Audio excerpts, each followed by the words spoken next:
Allegedly, he wanted to talk to her about where to hide a dead body from the police. Hey, nice to meet you. Are you my Tinder date? Yeah. I'm your Tinder date. What's up, girl? Well, yeah. Well, tell me about yourself. You ever wonder where to hide a body? All right, let's watch some more killers. Woman doesn't realize her Tinder date is a killer. It's December 1st, 2018. No, it's not. CCTV records 22-year-old Grace and her Tinder date, Jesse, getting ready to leave a bar. They had just met a few hours ago, but already they're about to head back to his place. From the outside, everything seemed to be going perfectly well. So well, in fact, that soon after they could be seen heading to a nearby hotel and up to Jesse's hotel room shortly after. Nobody could have expected that this was the last time Grace would ever be seen alive. Dude, what's with the goddamn suitcases, man? It's always a goddamn suitcase, bro. The next day happened to be her birthday, and nobody was able to reach her all day, and the same was true even days after. It was like she disappeared off the face of the earth. Her friends and family quickly reported her missing, but to no avail. Meanwhile, Jesse was recorded on CCTV out and about, going up and down the elevator, carrying cleaning supplies, and what appeared to be a suitcase. A suitcase with contents that would shock everyone to the core. Oh, no. And what's even worse, the killer had another date lined up. And if the cops don't intervene and arrest him quickly, this girl, as well as countless others, could fall victim to this very same man. I've seen this, Amy. How are you just like just watching all these like horrific true crime things on the side without me knowing? Tell me what happened last Saturday. From the beginning? Yeah. At 5:37 p.m. on December 1st, 2018, Grace, who just finished a backpacking journey from England to New Zealand, leaves her hostel to meet Jesse. Meanwhile, Jesse is having pre-date drinks at a local bar, downing several beers before the date begins. Pre-date drinks? Already a red flag. In fact, as he leaves the bar, you can still see at least 4 empty bottles sitting on the table. They meet in a popular spot where there's plenty of people, making Grace feel safe while she meets her date for the first time. But this will be a false sense of security, as Jesse has no plans to try anything untoward in public. He's going to wait until they're alone. Suspecting nothing, Grace accompanies Jesse to a bar where they drink together for over an hour before they head for a Mexican bar at 7:15 for more drinks. And yet another bar named Bluestone Room around 8:30 p.m. Damn, how many This bars? will be where Jesse tries his luck and sees if he can get a little closer to Grace. At 8:54, they share their first kiss. This is when Jesse takes a trip to the bathroom and where Grace sends her very last message to anyone, telling her friends that it's going amazingly well and that she just clicks with him so well. She's probably excited to spend the night with a man that she genuinely likes. She could have had no idea that instead, he was about to end her life in one of the most horrific ways possible. Oh, goody. The next morning, Grace's phone starts to receive a ton of messages. It's her birthday, and there are plenty of friends who want to send her their best wishes. Each and every one of these messages goes unanswered. The first sign that something is wrong is at 8 a.m., when Jesse enters the very same elevator, this time on his own, throwing the camera a suspicious glance. If you think he's just getting the... God, he looks like such a fucking loser. Throwing the camera a suspicious... He looks like such a fucking loser. Like his cut? Like, what is that? It looks like you took cow shit and like smushed it on top of his head and then did a shitty fade on the side. Like, what is this? This guy doesn't even look human. Just glance. If you think he's just getting the birthday girl a morning coffee, then think again. During that night, Jesse killed Grace by strangulation, and now he's going to try and do everything he can to cover up his crime, and he needs to do it quickly, because he's already got another potential victim lined up. By 8:07 a.m., Jesse is in town and about to start the most eerie shopping trip possible. He starts at the warehouse on Elliott Street, where he buys a suitcase that he plans to hide Grace's body in. He checks out the width and depth of the suitcase to make sure it'll fit her, so he can dispose of her body before anyone can catch him. Then 25 minutes later, he makes his way to another store where he buys a number of cleaning products that will be used to clean up the murder scene. Then he returns to his apartment for a number of hours, reappearing at 10:42 a.m. before he jumps in a taxi and Apex Car Rental where he rents a car. But it's what he does next that's truly shocking and puts pressure on the cops to discover and solve his murder as quickly as possible. As Grace's body lies in the apartment, Jesse goes on a date with another. It just goes to the store. Can you give me your human-sized suitcase? Can you show me the human-sized ones? Oh, well, yes, of course. We have loads of different human sizes. Are you thinking small like a child? Or maybe a tall man? What size is your victim gonna be? The girl he'd met on Tinder. Given that he has all the equipment ready to hide one body, it's speculated that he planned this to be his second victim of the day. Like, how stupid can you be? Like, you're in a fucking hotel. Like, there's cameras everywhere, bro.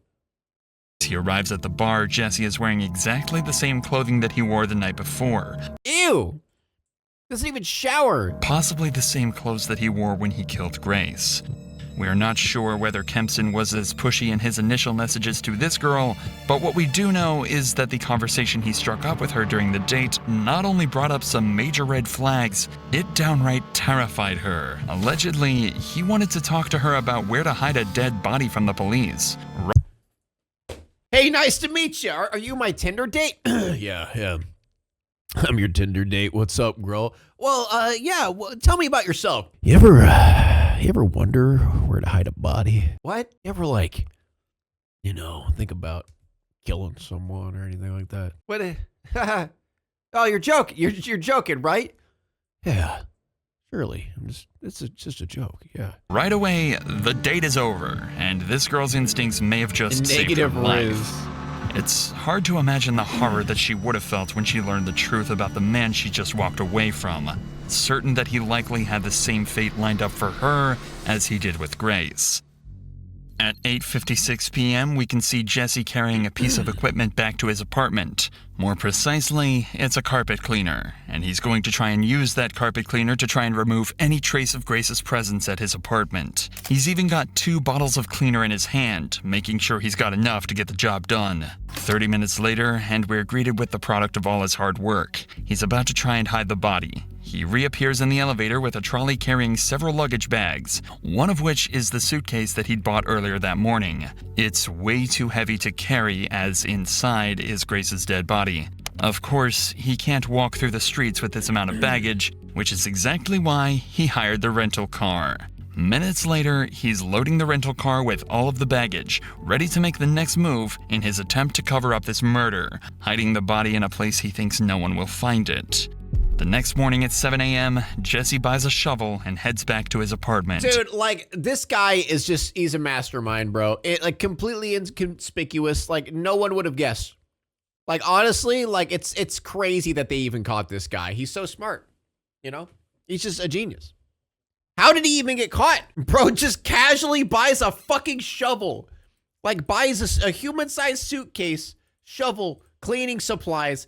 Everything's on camera, dude. Where he collects some clothing to take to the dry cleaners, destroying more potential evidence of his Thank God these criminals are so fucking stupid, man. Like, holy shit. The sad part is, he almost killed a second victim. Like, that's crazy. It's normal. Yeah, this is just normal shit. But he's not done there, as he stops off at a random trash can, tossing a large trash bag inside. Then Jesse takes his rental car for a deep clean, paying particular attention to the rear of the vehicle, where he had stashed the suitcase containing Grace's body.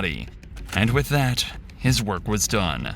For the next 2 days, Grace's family and friends go through turmoil. Nobody has heard from her. She hasn't posted on any social media, and she isn't answering either of her 2 phones. Her family report her missing to Auckland police on December 5th. Grace's father... Well, the smart ones don't get caught? No, that's not the case, honestly. Smart ones don't get caught? I honestly don't think... Like, I don't know, there's rarities where maybe some people get away with it, but a lot of times the reason people get away with it is because our justice system lets these people walk free, or they ignore loads of evidence, or they ignore red flags. That's why so many people get away with it. That's how serial killers are made, is people who get arrested for like 15 years, come out as a killer, and just go on a killing spree. It's like completely preventable, right? Just give the murderer life and he won't go out and go on a killing spree like that one video we watched. Or a situation where there's plenty of evidence, but they're like, yeah, I don't know. Maybe he's not, like maybe let's just not pursue this guy. Oh, there's a red flag. Oh, there's this person calling us, telling us that potentially this guy might murder someone. I don't know. Maybe not. And then they end up dead. Like that's like so many of these problems are just because people don't give a shit half the time. David even flies to Auckland and makes a heartfelt appeal. Just call me when you're dead. Okay, and then we'll see. For his daughter's safe return. Grace has been missing for several days, and as a family, we've been extremely concerned for her. Wait, how long? Oh, 7 days. Several days. And as a family, we've been extremely concerned for her welfare.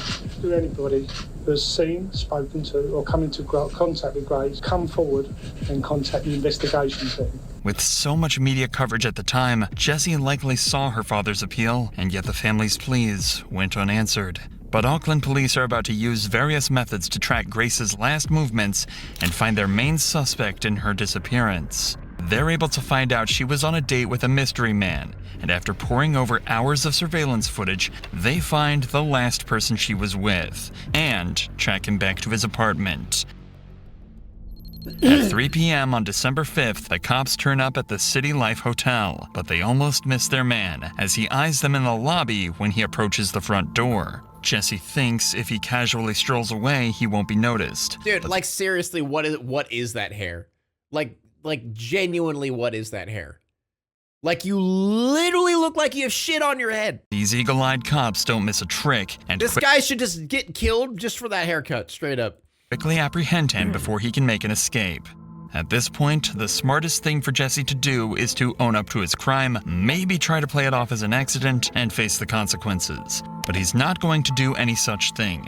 Well, in the interrogation room, he plans to lie his way out of this, but he's completely unaware that the cops have already seen every move from the night of the murder and have about as much evidence as they could possibly ask for.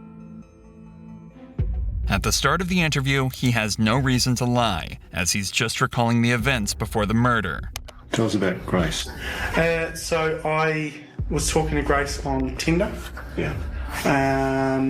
We'd matched on Friday. I saw that we'd matched the next day on Saturday. And then we met at Sky City. And then we decided that we were going up to Andy's Burger Bar, which is on the first floor. Not long into this interview, Jessie becomes... Bro literally forgot cameras exist. No, he didn't. He literally looked at a camera. I need to stop saying literally. Like, widowy, I need to stop saying that. He widowy looked at the camera. Like, straight up looked directly at a security camera. Entangled in his first lie, as he claims Grace was the one pushing for a date, when we already know he was the one trying hard to meet Grace in their initial messages. Whose idea was it to go to that particular burger place? Me. Because I didn't initially know that she was real. What do you mean? Well, there's a lot of... So have you heard of catfish? No. So catfishing is where someone uses your profile or uses your photos and pretends to be you and then meets and you're a completely different person. Right. And it's on Tinder, it's all about the way you look. And so if they use more endearing photos, you're more likely to swipe for them. Okay. Yeah. How does meeting in a public place sort of protect you from meeting someone who's not as good looking as... Well, there's security there. So if she wasn't who she said she was, at least in my mind, I'd feel safe. When Jessie is confronted with evidence need to get protected from her. Yeah. from surveillance cameras, he continues to lie, digging a hole for himself that he's going to struggle to escape from. No. I go down Victoria Street, straight down to the bottom, and then hang a left, and I head towards the viaduct. You go to the viaduct a bit? Yeah. Yeah. Yep. You've kind of walked in a bit of a funny direction if you were planning to go to the viaduct. Well, it's the direction I normally go. Yeah. It's I mean, I'm just sort of saying, like, if you were planning to go to the viaduct. I normally go down Queen Street and then cross at the bottom of Queen Street, go through the the container Oh, speak up! Speak up, Junior. Can't hear you. What is that? and then walk along the wharf. The wolf? Is there a particular reason you would kind of do that? I feel safer down that way. The cop obviously suspects something strange here. Jesse's behavior and responses don't seem to line up or make sense at all, and if Jesse is lying, it'll only take a good few questions to throw him off completely. So the cop starts to apply the pressure, sending Jesse into panic. Actually don't know if she's been murdered or not yet. She may be alive and well. Okay. But she might also be dead. Okay? And it could be that you've done it.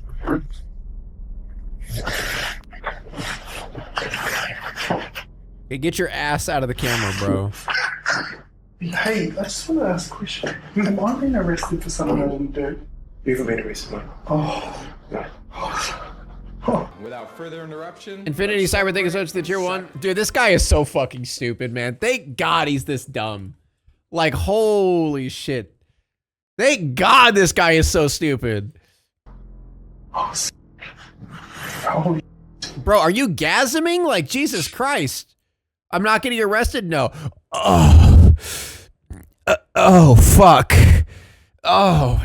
He's not being arrested just yet, but Auckland police are convinced Jesse is either behind Grace's disappearance or is at least involved. And the more they investigate this case, the more evidence they find to suggest Jesse is the one responsible. It's not just the surveillance footage that helps solve this case. Remember the new suitcase and cleaning products Jesse bought the morning after? Well, believe it or not, they were all bought on Grace's credit card, as well Oh my God. as an extra night's Dude, this guy is a genius, bro. stay at the City Life Hotel. He's a genius. In fact, it's very Holy possible he shit. paid for his second date on Grace's credit card. This guy is a genius. Oh my God, bro. Wow.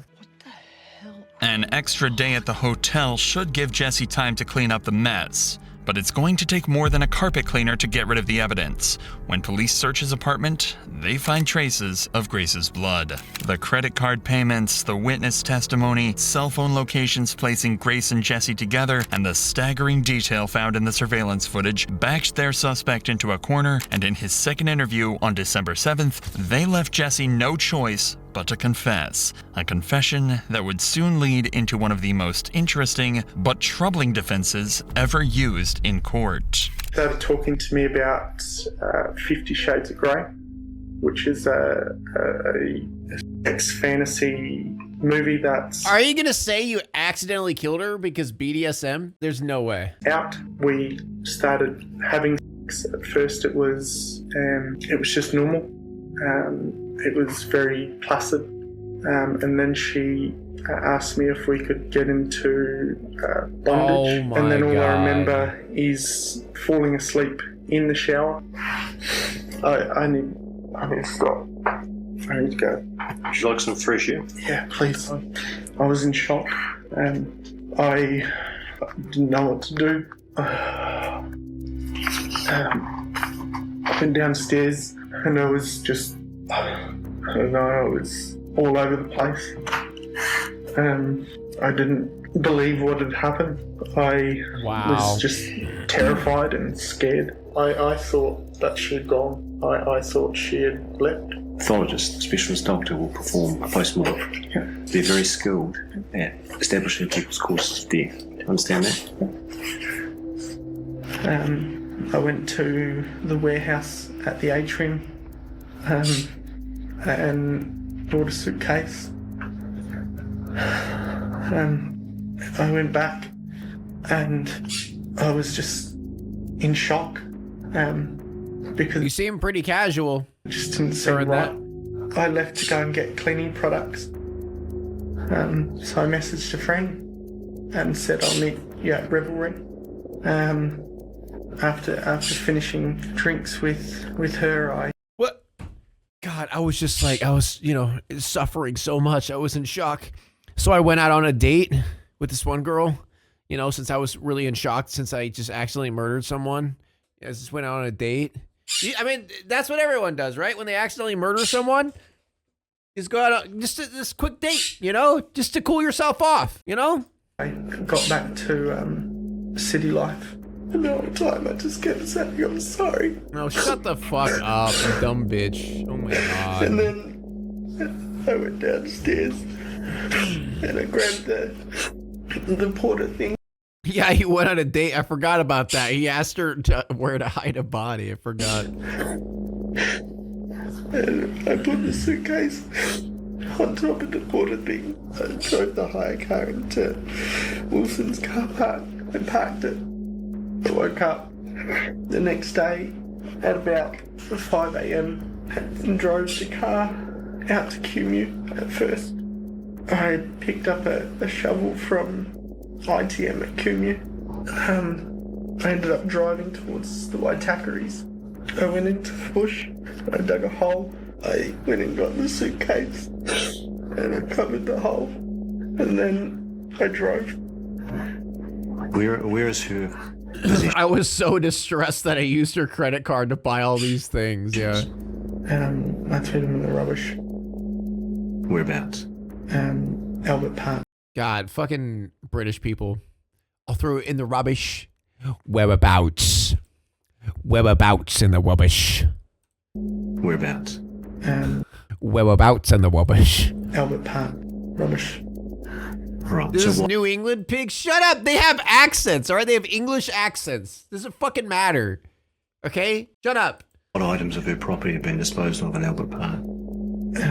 Whereabouts the rubbish? All of her clothing. Everything that was in the room. Whereabouts? New Zealand, not England. I didn't say England. I said New Zealand. Are you guys gaslighting me right now? I fucking said New Zealand. I did not say New England.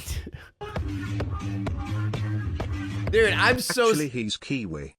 Dude, I'm so fucking sick of you guys gaslighting me. Thank you, Jahaven. Clip it? Why would you need to clip it? I already fucking know. God, you guys, I did not say New England. You guys, you need to stop fucking gaslighting me like this. Did you clean the car? I did not, The outside no. of the car. Y'all are wrong. I think it was in Henderson. Prove it? I don't need know very proof. well. The proof is And up what did you here, use to chat. clean it? This Yeah. is the proof. Water blaster thing from a car cleaning place. Did she have any injuries? I'm not Not that I gaslighting you can guys. Remember, I was just panicking. Did you inflict any injuries on her that caused her to die? No. Did you kill Grace Mullane? Okay.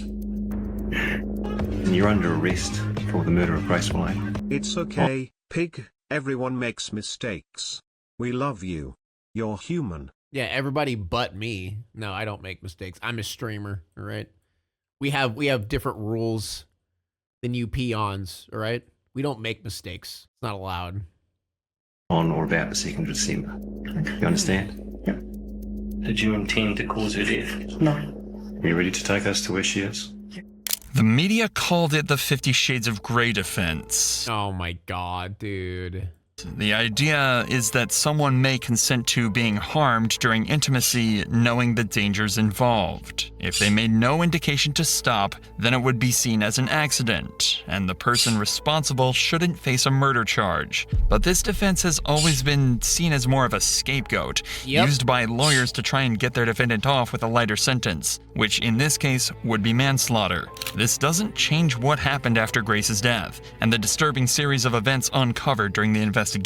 From December 1st, the day before the date, all the way to December 7th, cops found Google searches made by Jesse looking for a place Dude, to... here we go again. Here we go again with the fucking Google searches, man. Dude, same with the last video. Where do I hide a body? How to kill someone? Like, dude, who Googles this shit, man? Like... Well, I mean, what am I asking? What am I asking? Like, who Googles it? Obviously, people like this. Bro is not smart. No, he's a hide the body. genius. He'd also taken photos of Grace's body before and after he packed her into the suitcase. They found Grace's body on And he took photos? Dude, what is this? What is this clip? Buy all these things, yeah. I threw them in the rubbish. Whereabouts? Whereabouts? Whereabouts? What? Whereabouts? Albert Park.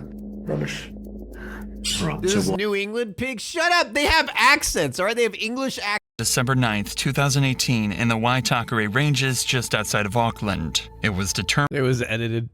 Y'all edited that shit. You guys edited that determines shit. that she was strangled and had bruises on her arms and chest consistent with being pinned down. In New Zealand, there is no such thing as first-degree or second-degree murder. All charges are treated the same, carrying a life sentence. What? Yes! Yo, I like New Zealand. I like New England. Like, what? Why can't we have this shit? Damn. Based. That meant New England W. there was no investigation into the premeditation. All that mattered was if Jesse killed her or not. It was that simple. Jesse maintained his innocence, but was eventually found guilty. And on February 21st, 2020, he was sentenced to life in prison with a minimum non-parole period of 17 years. Dude, we fucking put murderers away for 10 years in America. Sometimes even less. Dude, they just give life no matter what. Dude, I'm moving there. I'm fucking moving there. New England is in America? No, it's not. It's in Europe. Why would it be called New England if it was in America? That's England for Europe. It starts with the E. After his trial, 2 more women came forward and claimed Jesse had sexually assaulted them after they met him on Tinder. He was found guilty on those charges as well, adding another 11 years to life added to his sentence. Dude, we need this shit. Like, what? That's so good. Damn. I can't even tell if that was a joke. Wait, what was a joke? Now it's time to walk away. I hope you enjoyed your stay. Did you laugh or cry or maybe subscribed? I'll thank you either way. You know I will miss you. I hope you return. Tell your friend or your mother to get me more views, please.